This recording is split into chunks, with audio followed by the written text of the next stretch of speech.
Hello everyone, this is Sharnare podcasting from Bethel Torah, India under the guidance of our Jester. ఈ రోజు మన topic ఏంటి అంటే the creation of man, మనిషి యొక్క సృష్టి. Genesis 2nd chapter 7th verse మనం చూసినట్లయితే, దేవుడైన హషేం నెలమంటితో నరుడు నిర్మించి వారి నాస్కరంధ్రంలో జీవవాయువును ఊదగా నరుడు జీవాత్మ ఆయన. సో ఈ విషయాన్ని సేసల్ ఎక్స్ప్లెయిన్ చేస్తున్నారని చూద్దాం.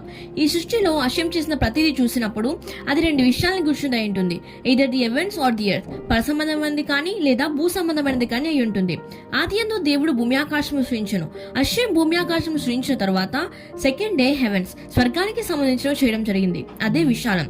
థర్డ్ డే భూ సంబంధ వాటిని, చెట్లు, గడ్డి మొదలైనవి. And again on the 4th day ఆకాశంలో సూర్యుడు, చంద్రుడు, నక్షత్రాలను చేశారు. 5th డే భూమికి సంబంధించినవి, ఫిషెస్ ని, బర్డ్స్ ని చేశారు.